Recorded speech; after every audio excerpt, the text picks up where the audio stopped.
नमस्कारम सद्गुरु।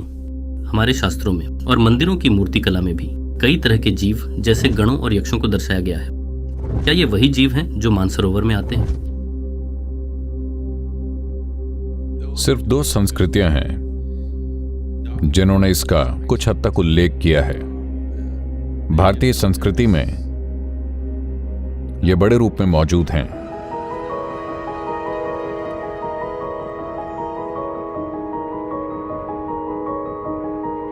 और यूनानी संस्कृति में भी इसे कुछ हद तक दर्शाया गया है।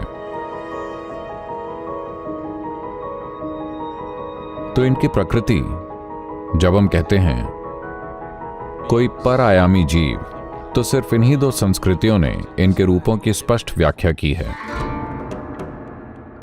तो यहां हमारे पास यक्ष हैं, गंधर्व, गण, किन्नर, अप्सराएं, कृतिकाएं और इस तरह के कई और।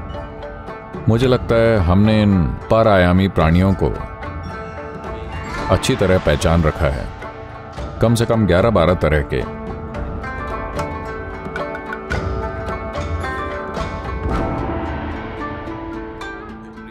यूनानियों के पास भी ऐसी ही संख्या है।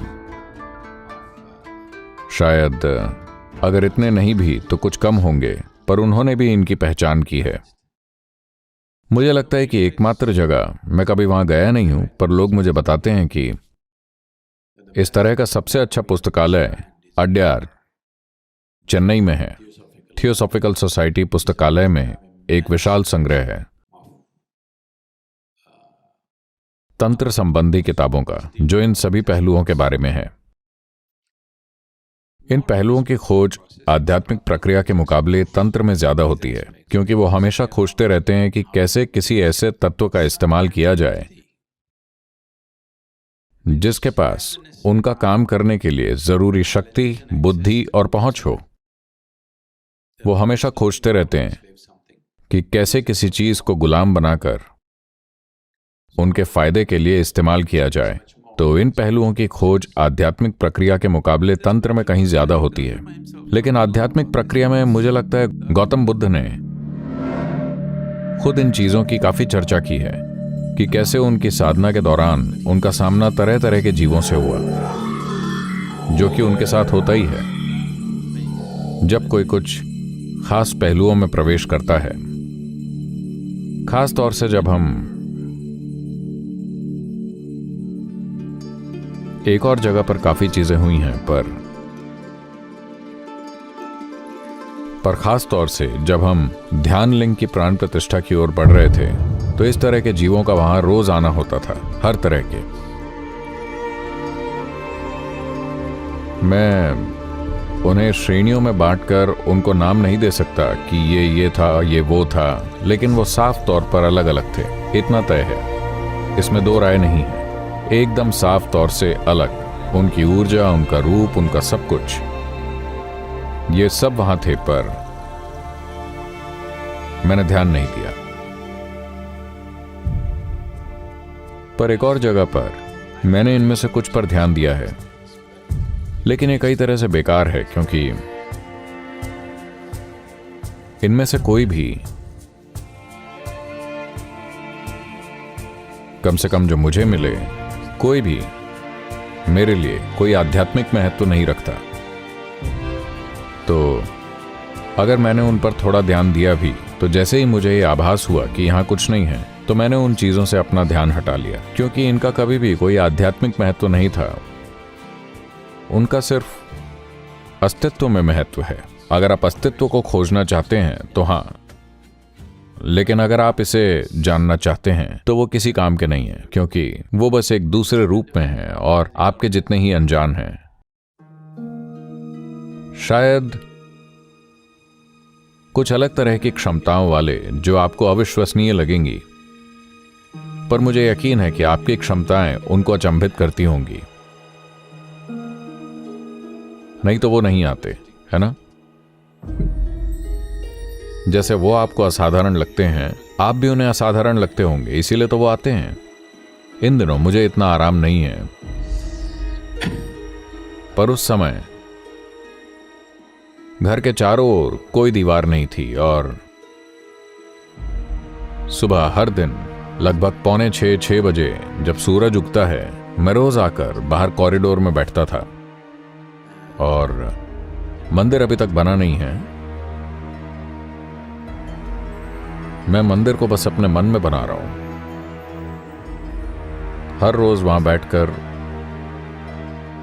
उस तरफ देखता हूं जहां मंदिर आना चाहिए। मैं बस, क्योंकि मेरे पास पैसे नहीं है, सामान नहीं है, मैं बस उसे अपने मन में देख रहा हूं। उस समय पर इन जीवों ने वहां काफी समय के लिए डेरा डाला था। वो सब आड़े टेढ़े आकारों के थे, पर सभी 2 आयामी, जैसे कि गत्ते जैसे चल रहे हैं, घूम रहे हैं, यहां वहां शोर शराबा करते हुए बस वहां घूम रहे हैं हर समय। कभी कभार मैं उनको नजरअंदाज नहीं कर पाता था क्योंकि वो इतना शोर मचाते थे। और कभी ऐसा होता था कि घर के दूसरे लोगों ने कुछ आवाजें सुनी, कुछ आवाजें और शोर सुना कि मैं किसी से बात कर रहा हूं, और वो बाहर आकर देखते थे कि मैं किसी से बात नहीं कर रहा था। वो समझ नहीं पाते थे, पर कुछ सुनाई देता था। मैंने कभी कुछ नहीं बोला, पर वो तरह तरह की आवाजें निकालते थे।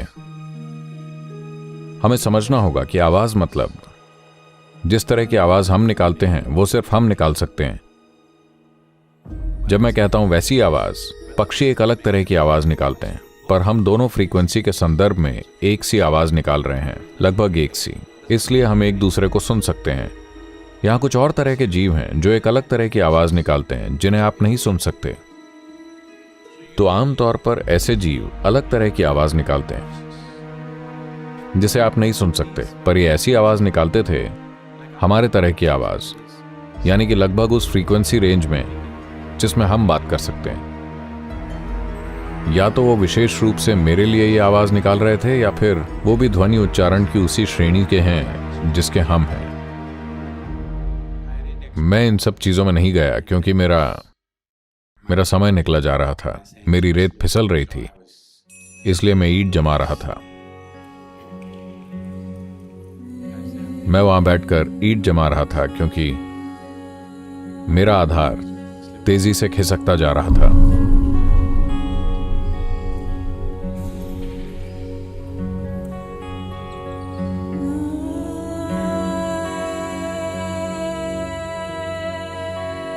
तो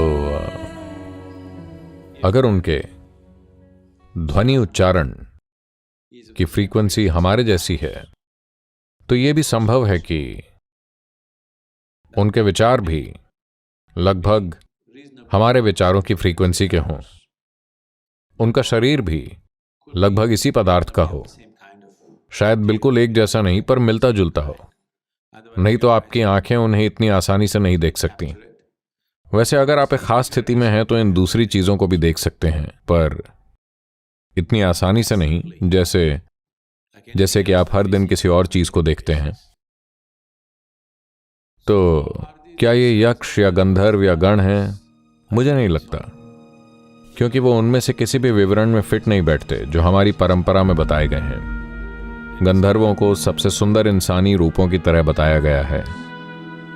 यक्ष थोड़े अलग तरह के हैं, पर लगभग इंसानों जैसे ही हैं। गण पूरी तरह विकृत मतलब इंसानों जैसा रूप नहीं है। तो ज्यादातर मंदिरों में जो आप देखते हैं वो गण हैं। उन्होंने वहां गण इसलिए बनाए हैं क्योंकि मानव चेतना को आकार देने में गणों ने एक महत्वपूर्ण भूमिका निभाई है, क्योंकि शिव खुद एक गण है।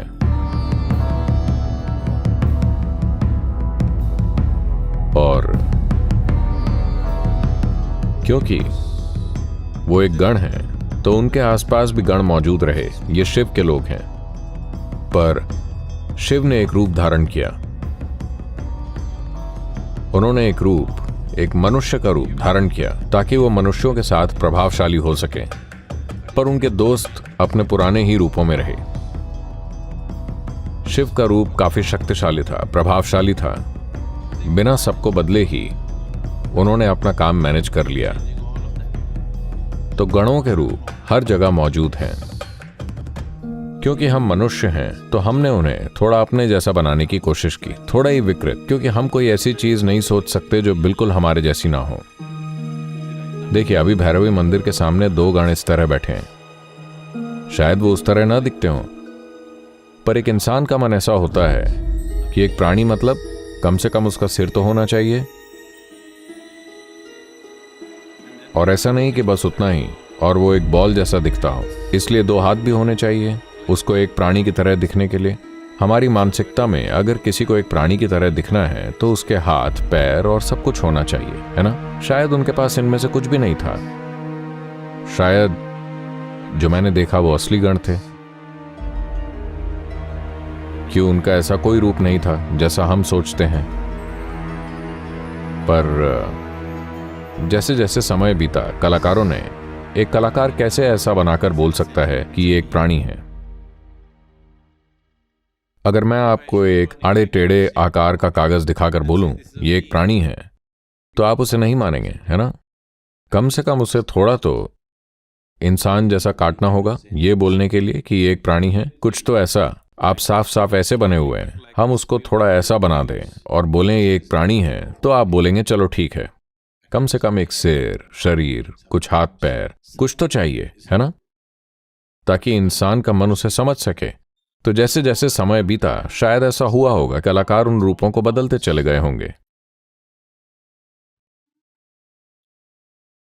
इस हद तक कि हमने गणपति को गजपति बना दिया। हमने गण को एक हाथी बना दिया, जो कि एक बहुत बड़ा बदलाव है ना? कोई छोटा बदलाव नहीं है, बहुत बड़ा बदलाव। गणपति मतलब गणों के मुखिया, इसका यही मतलब है। तो ऐसा नहीं है कि उन्होंने जाकर किसी का भी सिर उड़ा दिया और लगा दिया। उन्होंने गण से कहा, सुनो, मैं तुम्हारा सिर लेकर इस इंसान के शरीर में लगा देता हूं, कम से कम तुम आधे प्रभावशाली तो रहोगे। मैंने खुद को पूरी तरह मनुष्य का रूप दे दिया है। अगर मैं तुम्हें इंसान का शरीर दूं, सिर्फ सिर हम नहीं बना पा रहे हैं, तब भी तुम काफी प्रभावशाली रहोगे। और वो प्रभावशाली हैं, है ना? हमने उन्हें स्वीकार किया क्योंकि उनका एक मनुष्य का शरीर है और गण का सिर। अगर वो पूरे गण होते तो हम उन्हें बाहर बिठाते, उनकी पूजा न करते। हमने गणों को मंदिर के बाहर रखा, पर गणपति को अंदर ले आए क्योंकि वो हमारी तरह दिखते हैं। तो शिव ने ये सारी चीजें सोचकर ही ऐसा किया होगा। शायद उन्हें कम से कम एक सहायक की जरूरत होगी जो थोड़ा तो मनुष्य जैसे दिखता हो नहीं सकता क्या? शायद वो बस वैसे आए जैसा हमने उन्हें मानसरोवर में देखा, बस यूं ही झुंडों में, बस ऐसे ही, एक खास तरह से। वो जानते थे कि इस रूप में वो काम नहीं कर सकते, तो शायद उन्होंने यहाँ की मिट्टी से खुद को बनाना चाहा, पर खुद को ठीक ठाक आकार ना दे सके। कुछ ऐसे हो गए, कुछ वैसे। मनुष्य में भी तो सभी एक जैसे आकार के नहीं आए, है ना? तो उस तरह से वो कई आकारों में बन गए और उन्होंने सोचा चलो ठीक है, जब तक कि एक आदमी स्वीकार करने लायक दिख रहा है तो चलेगा। शायद कॉन्फ्रेंस में जाने के लिए शिव को एक और आदमी चाहिए था, तो उन्होंने उस गण का सिर लेकर इंसान के शरीर में लगा दिया। शायद तब किसी उद्देश्य के लिए ऐसा किया होगा।